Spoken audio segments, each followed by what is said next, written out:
നല്ല ഒരു അടിപൊളി നാടൻ സ്റ്റൈൽ ബീഫ് കറി റെസിപ്പി നോക്കാം. ഇത് ഉണ്ടാക്കാനായി ആദ്യം അടിക്കട്ടിയുള്ളൊരു പാത്രം വെക്കുക.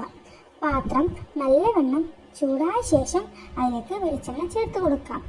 വെളിച്ചെണ്ണ ചൂടായ ശേഷം അതിലേക്ക് നമുക്ക് കറിവേപ്പില ചേർത്ത് കൊടുക്കാവുന്നതാണ്. കറിവേപ്പില നല്ലവണ്ണം മൊരിഞ്ഞതിന് ശേഷം അതിലേക്ക് പെരിഞ്ചീരകം ചേർത്ത് കൊടുക്കാവുന്നതാണ്. കറിവേപ്പിലയും പെരിഞ്ചീരകവും നല്ലോണം മൂപ്പിച്ചെടുക്കുക. കറിവേപ്പിലയും പെരിഞ്ചീരകവും മൂപ്പിച്ചെടുത്ത ശേഷം സവാള ചേർത്ത് കൊടുക്കുക. സവാള നല്ലവണ്ണം ഇളക്കി യോജിപ്പിക്കേണ്ടതാണ്. സവാള നല്ലവണ്ണം മുരിയാൻ പ്രത്യേകം ശ്രദ്ധിക്കണം. സവാള നല്ലവണ്ണം മൂത്താൽ മാത്രമേ കറിക്ക് നല്ല ടേസ്റ്റ് ഉണ്ടാവുകയുള്ളൂ. സവാള നല്ലവണ്ണം മൂത്ത ശേഷം അതിലേക്ക് ഇഞ്ചി, വെളുത്തുള്ളി, പച്ചമുളക് അരച്ചത് ചേർത്ത് കൊടുക്കാവുന്നതാണ്. ഇതും കൂടി നല്ലവണ്ണം ഇളക്കി യോജിപ്പിക്കുക.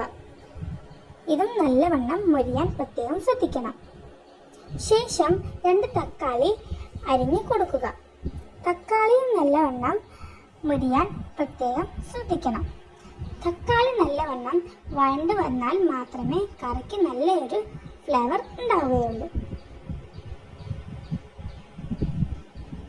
തക്കാളി നല്ലവണ്ണം മുരിയണം. തക്കാളി നല്ലവണ്ണം മുരിഞ്ഞ ശേഷം അതിലേക്ക് മഞ്ഞൾപ്പൊടി ചേർത്ത് കൊടുക്കുക. എരിവിനാവശ്യമായ മുളക് പൊടി ചേർത്ത് കൊടുക്കുക. ആവശ്യത്തിന് മല്ലിപ്പൊടി ചേർത്ത് കൊടുക്കുക. മസാലപ്പൊടി ചേർത്ത് കൊടുക്കാവുന്നതാണ്. ശേഷം നല്ലവണ്ണം ഇളക്കി യോജിപ്പിക്കുക. പൊടികളുടെ എല്ലാം പച്ചമണം മാറാൻ പ്രത്യേകം ശ്രദ്ധിക്കണം. പച്ചമണം മാറിയില്ലെങ്കിൽ കറിക്ക് ഒരു ടേസ്റ്റും ഉണ്ടാവുന്നതല്ല. നല്ലവണ്ണം മുരിയാൻ പ്രത്യേകം ശ്രദ്ധിക്കണം.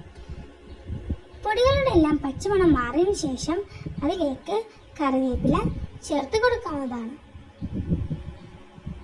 കറിവേപ്പിലയും ചേർത്ത് നല്ലവണ്ണം മിക്സ് ചെയ്യണം.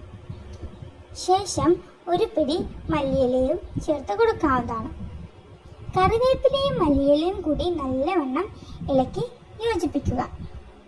ശേഷം മുളക് പൊടി, മഞ്ഞൾപ്പൊടി, ഉപ്പും ഇട്ട് വേവിച്ച കറിവേപ്പിലയും കൂടി ഇട്ട് വേവിച്ച ബീഫ് കറിയുടെ വെള്ളം നമുക്ക് ഇതിലേക്ക് ചേർത്ത് കൊടുക്കാം. നല്ലവണ്ണം എല്ലാം കൂടി ഇളക്കി യോജിപ്പിക്കാൻ പ്രത്യേകം ശ്രദ്ധിക്കണം.